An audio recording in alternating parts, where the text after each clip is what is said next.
talk about, this will be a little bit of a surprise question, but just talk about, like, from a business owner standpoint, talk about podcasts and how that can kind of be even a different medium for the message you're trying to get across, or people that think that, I don't know, that maybe a podcast isn't an avenue for them. Sure. I really enjoy doing podcasts. Obviously, you do too. Just kind of talk about that side of it for a small business owner. Yeah. So the thing with starting a podcast and how you want to think about it on the onset is, like, how is this going to support my business? Right. Podcasting, just like any other type of marketing, takes time and energy to do and to do it well. And so you kind of want to understand, what does this need to do for my business? For me, it creates awareness, right? It creates awareness that I have a community. It creates awareness that I work with clients. So you really want to understand and start there. Podcasting sounds really intimidating from the outside. You and I talked about this when you first got here. But once you technically figure out, like, hey, I need a place to host it, I need a microphone, and I need to kind of like understand the structure of my podcast, then, you can get going relatively easily with it. At the end of the day, what you're doing there is trying to establish yourself as an expert. You're trying to establish thought leadership. And this isn't any different than like blogging. It's the audio form of blogging. Right. So your goal here is really just to kind of help people get to know you and understand your philosophy. I'll give an example. Eric Fulweiler, the podcast host of Scratch that I mentioned at the beginning of the episode, when I first started my director of marketing job, I had no idea. I had zero clue about how to do marketing for fintechs. It was totally new to me. So I used his podcast as like a crash course to learn how to do marketing in the fintech space. Yeah. And then when he moved over and he started Scratch, I followed him over and I continue to use his expertise to kind of help shape me as a marketer, right? Mm-hmm. And when the time came for me to look for an agency to help do marketing, communications, and strategy and support me, he's the first person that I went to, because I thought, like, this guy knows what he's talking about. For a year, I've been listening to him, so I really know his philosophy as a marketer, as a communicator, and it aligns with my own philosophies. Yeah.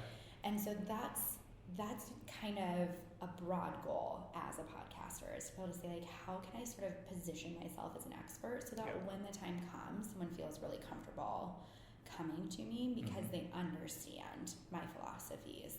And from there, you can kind of start to move people down through a sales funnel.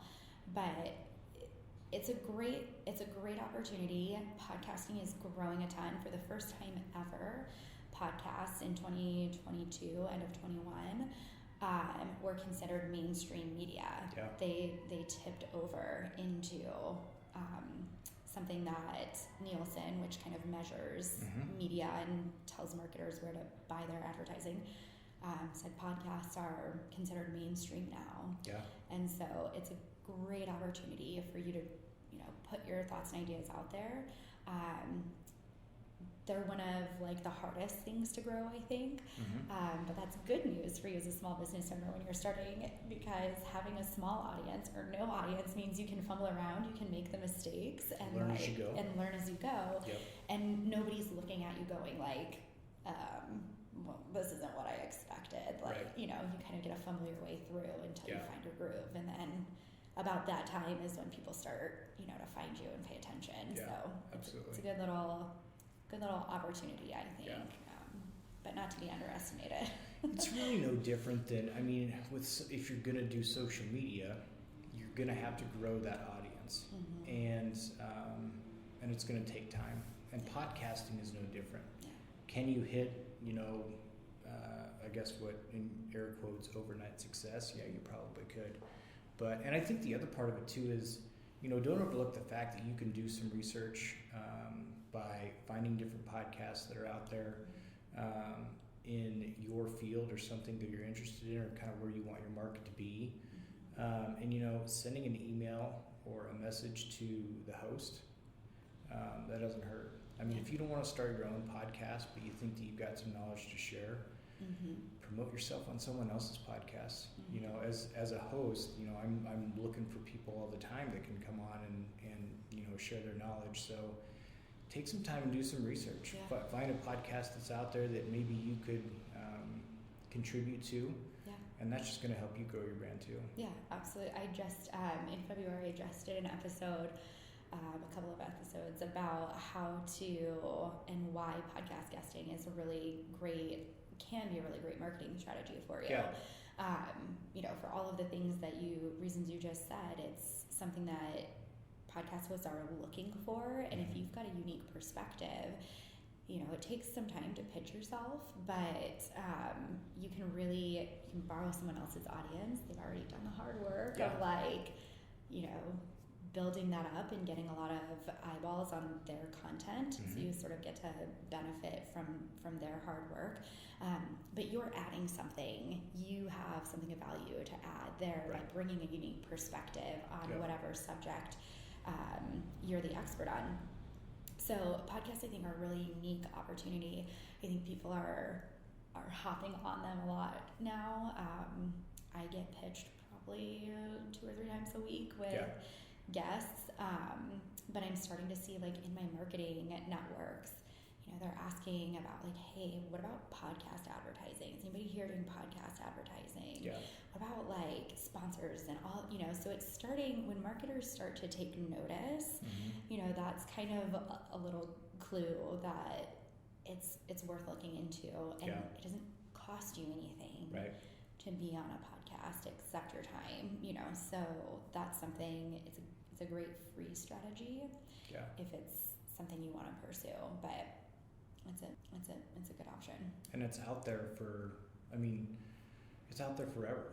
I mean, as long as the host keeps it up there, I mean, people could find your podcast 2 years after you do it, and it's I don't know, it's a great. We were talking before, it's not an audiobook that's 6 hours long, but it's not a snippet on social media, but you really it's a long form type of media where you can really talk about you can talk about your strengths, and just help educate people, and it's free to them. So it is really truly a great option. So you just you've got to look for and do your due diligence, find things that are a good fit, and make sure that you are a gracious guest that comes with information to share. But it's something that I really hadn't looked into or thought about before I started my business. I started my podcast on a recommendation of my business coach. No strategy behind it whatsoever. But over time, it's just grown, and it's something that I really love doing.